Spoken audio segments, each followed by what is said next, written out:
Arrête tout ce que tu fais maintenant. Pas dans 5 minutes. Maintenant. Parce que ce que je suis sur le point de te dire ne peut pas être entendu en demi-présence. Tu as porté trop longtemps un poids qui n'avait pas de nom, un soupçon que tu ne pouvais pas prouver, une vérité que le monde autour de toi s'acharnait à réduire au silence, et tu es resté debout quand ceux qui pariaient sur ta chute célébraient déjà. Tu n'as pas cédé quand tout en toi criait que quelque chose clochait profondément, que quelque chose dans ce que tu vivais ne ressemblait pas à ce qu'ils te disaient de voir. Tu es resté. Et ça, ce n'est pas anodin. Ce matin, le voile s'est déchiré. Quelque chose s'est déplacé dans le plan invisible, et ce que tu as finalement compris n'est pas arrivé jusqu'à toi par hasard. Et je dois te dire exactement pourquoi cela terrifie ceux qui comptaient sur ton silence éternel. Tu n'es pas arrivé à cette compréhension à cause d'un algorithme. Tu n'es pas là parce qu'une vidéo t'a été recommandée au bon moment par une machine.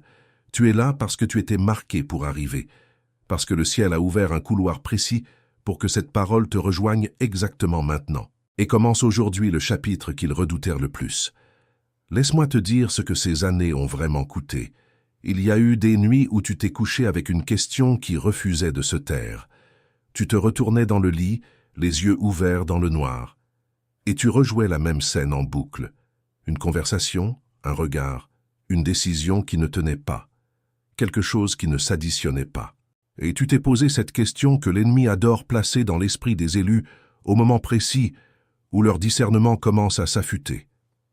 Est-ce que j'exagère? Est-ce que c'est moi le problème? Pendant que tu te posais cette question, ceux qui opéraient dans l'ombre continuaient leur œuvre, parce que ton doute était leur oxygène, parce que ta confusion était leur couverture. Chaque fois que tu hésitais à nommer ce que tu percevais, chaque fois que tu reculais par peur de paraître paranoïaque ou blessé ou amer, ils gagnaient du terrain. Tu as porté une certitude sans preuve.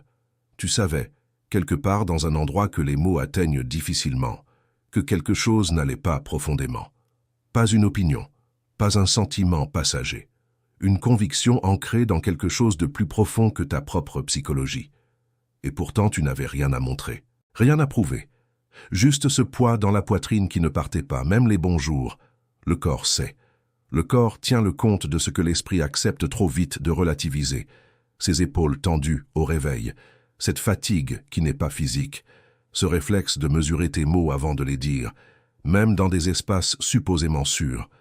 Ton corps était en mode alerte constant parce que ton esprit avait appris que la vérité était dangereuse dans certaines bouches. Et puis la révélation est arrivée. Pas toujours de façon dramatique. Parfois c'est une phrase entendue en passant. Parfois c'est un silence qui dure trop longtemps et qui dit tout. Parfois c'est la superposition de deux événements séparés qui soudain se rejoignent dans ta conscience et forment une image que tu ne peux plus ignorer. Et quand tu as vu, tu as vraiment vu, il y a eu un instant de clarté absolue suivi presque immédiatement de quelque chose de dur à admettre. Le temps passé à opérer dans l'obscurité pendant que tu cherchais à comprendre.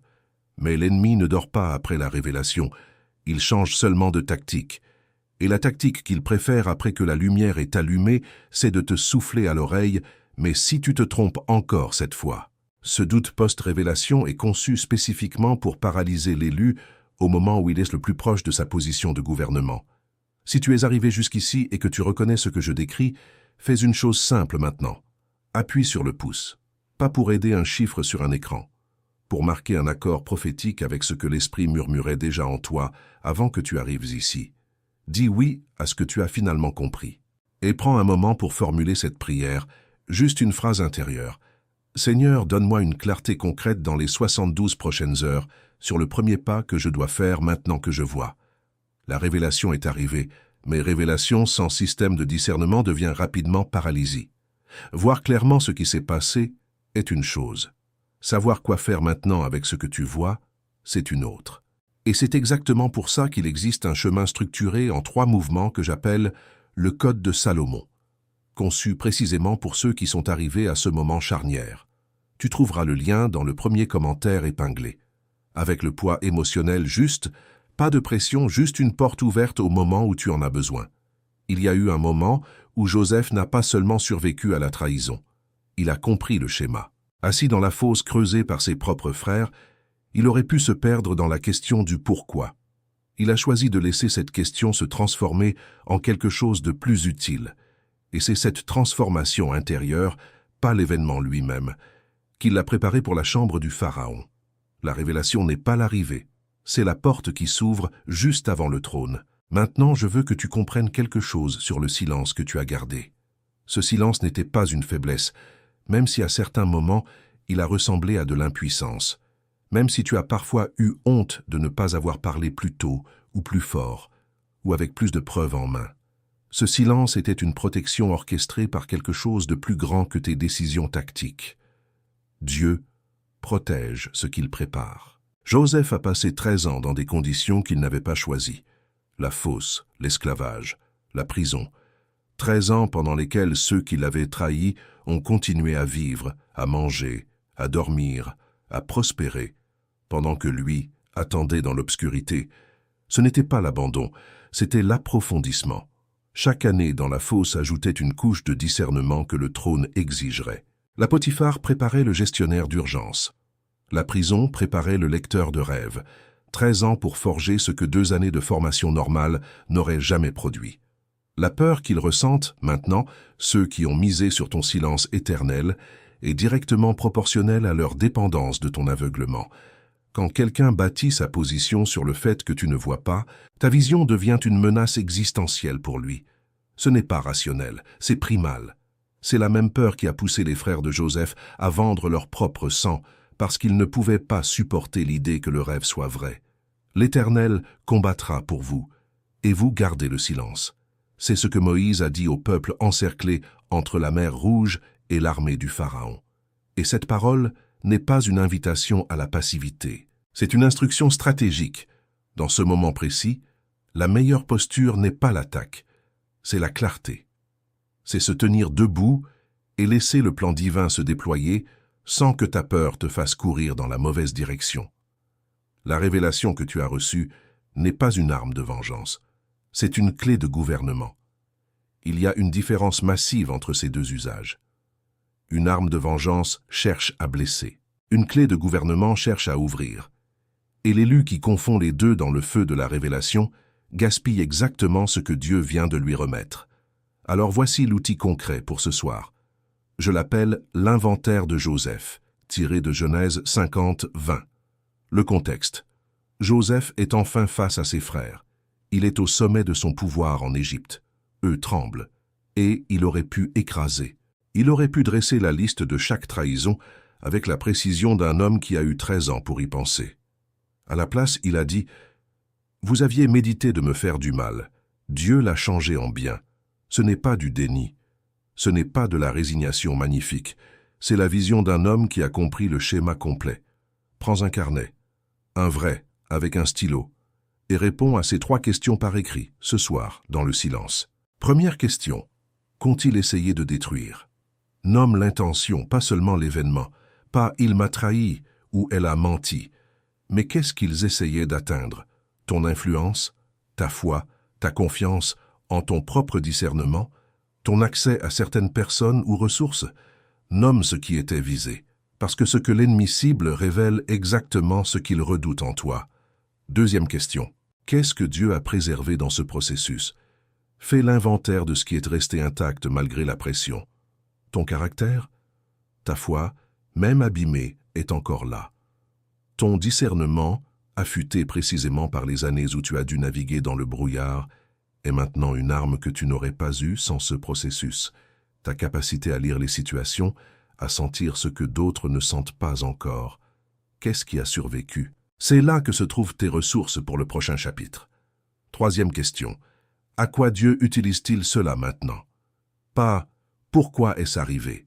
Le pourquoi t'emmène en arrière. Mais à quoi cela sert-il maintenant? Ça t'emmène en avant. Repositionne la révélation comme clé du prochain chapitre, pas comme preuve rétrospective que tu avais raison. Tu avais raison. C'est acquis. La question est, qu'est-ce que tu fais avec cette précision de vision maintenant qu'elle est confirmée? L'inventaire de Joseph peut être fait ce soir, sans avoir besoin de quoi que ce soit d'autre. Mais je dois être honnête avec toi maintenant. L'inventaire est réel. Ces 3 questions vont commencer quelque chose en toi que rien d'autre n'aurait commencé de la même façon. Mais un outil isolé ne soutient pas quelqu'un qui vient de recevoir une révélation de haut calibre, pas sur la durée, parce que la révélation crée une pression nouvelle, et cette pression, sans système de discernement continu, finit par devenir une forme d'épuisement différent de celui que tu portais avant. Tu n'as pas besoin de plus de confirmation, tu as besoin de discernement pour le prochain chapitre. C'est là où tout bascule. L'ère de survivre dans l'obscurité est terminée. Ce que tu portes maintenant, c'est quelque chose de différent. La responsabilité de gouverner avec ce que tu vois. Et gouverner avec discernement, ce n'est pas inné. C'est construit. C'est ce que Salomon a compris quand Dieu lui a dit « Demande ce que tu veux que je te donne ». Salomon aurait pu demander la victoire sur ses ennemis. Il aurait pu demander la richesse. Il a demandé un cœur qui écoute pour discerner le bien du mal. C'est dans le premier livre des Rois, chapitre 3, verset 9. Un roi, à l'aube de son règne, qui sait que ce dont il a le plus besoin n'est pas la puissance, c'est la clarté. Le Code de Salomon est un chemin en 3 mouvements, construit exactement pour ceux qui sont arrivés à ce moment. Pas pour les débutants, pas pour ceux qui cherchent encore à convaincre leur entourage que quelque chose ne va pas, pour ceux qui voient et qui ont maintenant besoin de savoir quoi faire avec ce qu'ils voient. Le premier mouvement, diagnostiquer les brèches qui drainent encore tes ressources, ta paix et ton discernement, même après la révélation. Parce que certaines portes restent entr'ouvertes par habitude, par peur, par attachement. Les nommer avec précision, c'est la première étape pour les fermer. Le deuxième mouvement, apaiser l'âme. Sortir du mode alerte qui est devenu ton état par défaut après des années de vigilance forcée. Dormir en paix, te réveiller avec clarté, plutôt qu'avec le poids du jour avant même que le jour commence. Ton système nerveux a appris à se défendre. Il doit maintenant apprendre à gouverner. Le troisième mouvement. Un protocole quotidien de discernement ancré dans les proverbes. Pas 10 heures par jour. Pas une formation théologique. Une pratique quotidienne courte, précise, qui maintient affûté ce que la révélation a ouvert. Parce que le discernement qui n'est pas entretenu s'émousse. Et tu as trop investi pour le laisser s'émousser maintenant. Tu n'as pas besoin d'être théologien. Tu n'as pas besoin d'avoir des années d'études bibliques derrière toi. Tu as besoin d'être là où tu es. Quelqu'un qui vient de voir et qui est prêt pour le prochain pas. Le Code de Salomon se trouve dans le premier commentaire épinglé sous cette vidéo. Qui en a besoin, sait qu'il en a besoin. Qui est arrivé jusqu'ici n'est pas arrivé par hasard. Et maintenant, une dernière chose avant de te laisser partir. Écris dans les commentaires ta ville et ta région, juste ça. Et ajoute ces mots. Je sais qui je suis. 3 mots. Un décret. Pas une performance. Juste la confirmation publique de ce que l'Esprit a déjà scellé en privé. Parce que ce qui est dit dans la lumière, après avoir été porté dans l'ombre, change quelque chose dans le plan invisible. Et si tu connais quelqu'un qui est encore dans le processus, qui porte encore la certitude sans preuve, qui rejette ses propres perceptions sous la pression de ceux qui ont intérêt à ce qu'il ne voit pas, partage cette vidéo avec lui. Chaque partage est une graine dans un sol que tu ne vois pas encore. Et les graines que l'élu plante au sortir de sa propre révélation sont parmi les plus féconds que le ciel reçoive. Pour le Code de Salomon, le lien est dans le commentaire épinglé. Je veux juste te rappeler quelque chose avant que tu y ailles. Celui qui reçoit une révélation reporte parfois le prochain pas par peur de confirmer ce qu'il a compris, comme si marcher vers la porte rendait tout réel d'une façon qui ferait monter l'enjeu. Je te donne la permission de prendre ton temps. Tu décides quand. Ce soir, demain matin, la semaine prochaine. Le chemin sera là.